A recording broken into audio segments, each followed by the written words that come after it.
बहुत प्रिय विद्यार्थियों, आज हम लोग कक्षा 8 संस्कृत रुचिरा के अंतर्गत आने वाले तृतीय पाठ है, तीसरे पाठ डिजी भारतम डिजिटल इंडिया अर्थात आधुनिक तकनीकी से लैस इंडिया।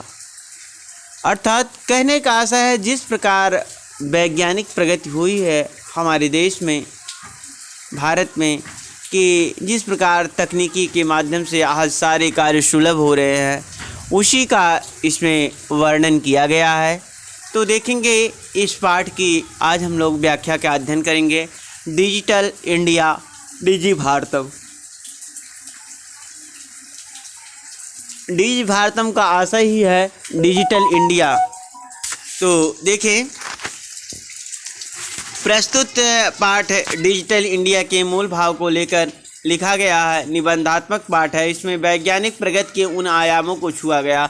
वैज्ञानिक प्रगति, जिस प्रकार से विज्ञान ने हमारे समाज में या देश में विकास किया है, उसी का जो है वर्णन है। इसमें हम एक क्लिक के द्वारा कुछ कर सकते हैं। एक क्लिक, जैसे हम मोबाइल टच उसकी स्क्रीन को क्लिक करते हैं, हमारे सारे कार्य होते जाते हैं। जैसे बैंकिंग का काम करना है, चूँकि हम अपना बैंकिंग का काम कर लेते हैं, वही सब बातें यहाँ कही गई है।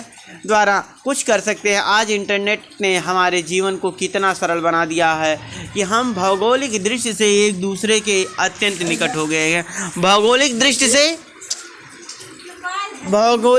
से एक दूसरे के अत्यंत निकट, मतलब जिस प्रकार से पृथ्वी से लेकर आसमान तक हम एक दूसरे के निकट हो गए हैं, अत्यंत निकट आ गए हैं। इसके द्वारा जीवन के प्रत्येक क्रियाकलाप सुविधाजनक हो गए हैं। ऐसे ही भाव को यहाँ सरल संस्कृत में व्यक्त किया गया है। तो देखिए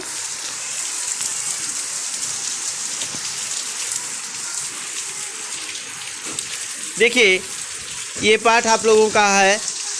अद्य संपूर्ण विश्वे डिजिटल इंडिया इत्यस्य चर्चा श्रूयते। अद्य आज संपूर्ण विश्वे, संपूर्ण संसार में डिजिटल इंडिया इत्यस्य चर्चा श्रूयते।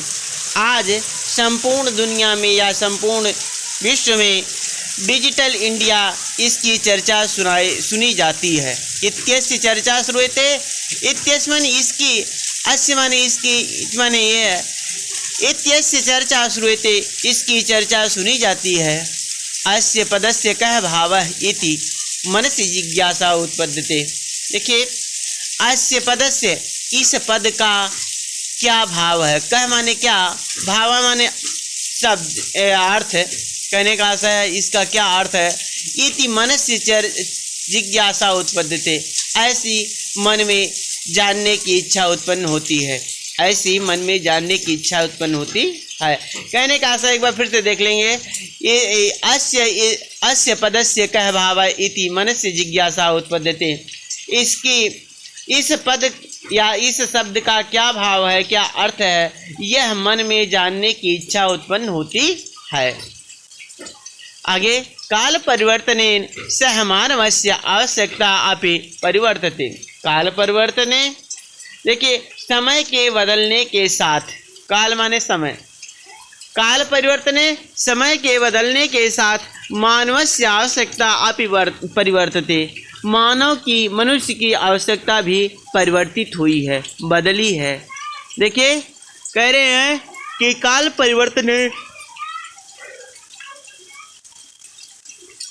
परिवर्तने सह मानवस्य आवश्यकता अपि परिवर्तते। समय के बदलने के साथ साथ मनुष्य की आवश्यकता भी बदली है। समय के बदलने के साथ साथ मनुष्य की या मानव की आवश्यकता भी बदली है। प्राचीन काले ज्ञानस्य आदान प्रदान मौखिकम। प्राचीन काले ज्ञानस्य आदान प्रदानम मौखिकम आसीत्। पहले के समय में, प्राचीन काल में ज्ञान का आदान प्रदान मुख से किया जाता था।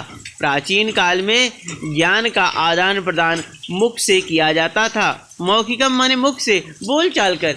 जैसे कोई उपदेश करना, आप लोग जानते होंगे पहले की शिक्षा जो है वह उपदेश के माध्यम से कंठस्थ कराई जाती थी, मौखिक मतलब रटवाया जाता था। एक पहले की जो विद्या अध्ययन की परंपरा थी वह क्या था, गुरु अपने शिष्यों को याद करवा देता था और वह शिष्य अपने शिष्यों को याद करवा देता था। इस प्रकार मौखिक परंपरा चलती थी, एक दूसरे को जो है याद करवा देना और वह दूसरे को याद करवा दे, ऐसे ही जो है ज्ञान का आदान प्रदान किया जाता था। वही बात यहाँ कह रहे हैं, प्राचीन काले ज्ञानस्य आदान प्रदानम मौखिकम आसीत्। पहले के समय में प्राचीन काल में ज्ञान का आदान प्रदान मुख से किया जाता था। मौखिक माने मुख से, माने जैसे हम लोग बात करते हैं, मुख से बात करते हैं, उसी प्रकार जो है ज्ञान का आदान प्रदान जो है ज्ञान दिया जाता था, तो वह मौखिक होता था। शिष्य परंपराओं में याद करने की परंपराएं थी। विद्या च श्रुति परंपराया गृह्यते अस्मै।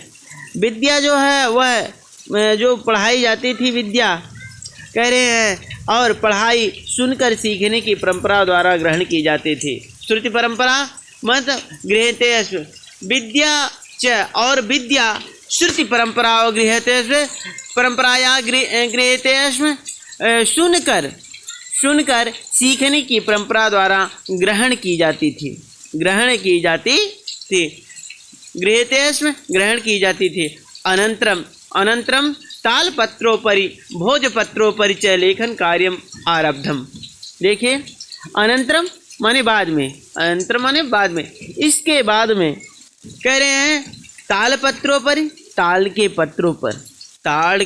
पत्रों पर और भोज के पत्रों पर, भोजपत्रों पर लेखन कार्यम आरब्धम, लेखन का कार्य प्रारंभ हुआ। बाद में तालपत्र के ऊपर और भोजपत्र पर लेखन कार्य प्रारंभ हुआ। परिवर्तनेन काले कर्गदस्य लेखन्या च आविष्कारेण सर्वेषाम् एव मनोगतानां भावनानां कर्गदो परिलेखन प्रारब्धम। देखिए आगे कहते हैं कि परिवर्तनेन काले कर्गदस्य, समय बदलने के साथ